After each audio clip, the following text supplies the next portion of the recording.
What's up, you guys? It's Tiadwana here, and welcome back to my channel. Today I just wanted to show a quick little video on how I made this wig. I actually made this wig for my cousin. I used a technique that I saw Peakmill used a long time ago. So I really just wanted to try it to see how the wig will come out that way, and I just wanted to record my experience. So here we go. Now, the type of cap that I use, it is a dome mesh cap. I bought a 12-piece lot from Amazon. These are more stretchier than the regular dome caps and more breathable as well, in my opinion.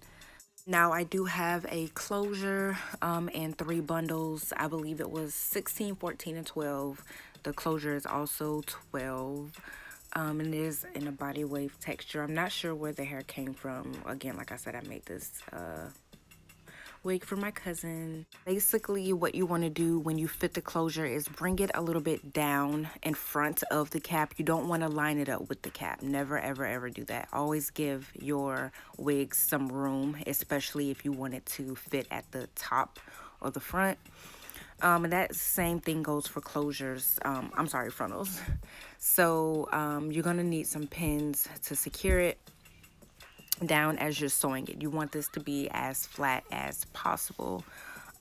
So what you're going to want to do is just make your thread seamless as possible, which is why I wanted to try this new thread. It's not as thick as the regular sewing thread. This is a polyester brand that I did get from Amazon, but you can definitely get this from Walmart. It's just polyester thread.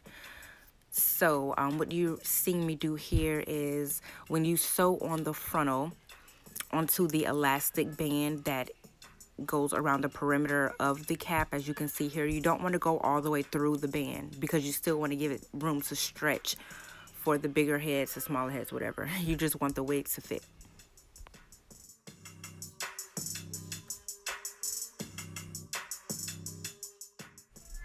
Now, I also did want to add that in the beginning, before I made the wig, I also pre-threaded 4 needles, and I made them long, super long, longer than my arm, so that way I did not run out. I actually did need to thread 1 more, but other than that, I did not run out of the needles. As you can see here, I'm just showing you that I am doubling the wefts. Each row that I do, each section that I do double, except when I get to the top. When I got to the 12-inch bundle, I just single-handedly sewed it. I didn't do anything double. So what you see this technique here is I am taking the longest one, 16-inch. I am doubling it, and I am just going around the perimeter of the band, the perimeter of the wig. I actually got that technique from Peakmill. After making this wig, I am going to use this technique a lot more often. I love it. I love how it came out. It really fits your face. And you just want to sew it on the band. Now, what I am doing here is just showing you how I secure the knots after I run out of a needle. So I'm not going through the band. I'm actually going through the thread. And I'm making the knots. I'm so sorry if you guys can't see, but you can see it again right here. You see it. I am only going through the thread. If I can get there. Okay, so yeah, here, right here, I'm actually only going through the thread, and I'm making a knot that way. That'll secure my place when I get ready to go ahead and pick up another thread. This is how it came out around the perimeter. Nice and seamless, and I love this thread, this polyester thread. I think I'm going to use it from now on, especially when I'm sewing on the sewing machine, which is going to be a whole nother video for you guys. I'm going to do a video on that as well. I'm going to do a lot more detailed videos as I go on. And as you can see right here, I'm just sewing. I'm basically just following the pattern. I'm just moving up and up and up. The end of the wig, or the perimeter of the wig, is already sewn down. So basically, I'm just going in a row, keep going up. You don't want to make them too close together, but you don't want to make them too far either. But I promise I'm going to have a more detailed video as far as making a wig. So as you can see here, as long as you keep going up and up and up, everything is going to line up for you. You don't have to worry about that. And just to give you guys an idea, maybe 2 rows before this one is when I actually started to do single. That way you don't want it to be too bulky at the top. You want the wig to be able to lay flat. So right here, I'm going to go ahead and cut off the part of the cap where the lace sits, the closure sits, excuse me.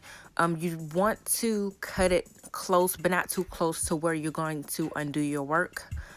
And the thread is going to come apart, but you want to go ahead and cut around where the closure is. Or if you're doing a frontal, you're going to do it where the frontal is. That way it can go ahead and lay flat on your head.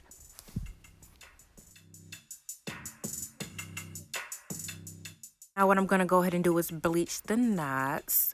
This part is optional. If you're only going to wear middle part, for instance, since it's a closure, I'm only going to do a middle part on this one. You can definitely go on with the concealer or powder to hide them, but I'm just going to go ahead and bleach the knots just for the purpose of this video. I would recommend to wear gloves. Don't know why I'm not wearing any gloves, but I'm pretty experienced when it comes to using bleach. I'm probably dyeing something maybe every day, if that, maybe twice a day. I'm using bleach, but you definitely want to dye. Use gloves. So now we're gonna go ahead and move on to the plucking while the hair is wet. So if you're plucking or practicing plucking, do it while it's wet. If you have a spray bottle or if you just washed it like I did. Again, this part is optional since it's only going to be a middle part, but I do want the part to open up a little bit more. As you can see right here, it's super, super thin.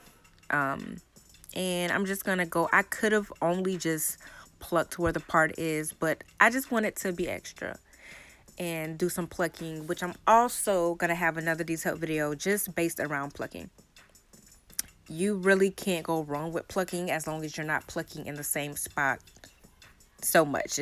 So you're basically going to have a pattern going in your mind. Basically, where you plucked last, you're going to skip over, and vice versa. But as you can see here, how it's opening up.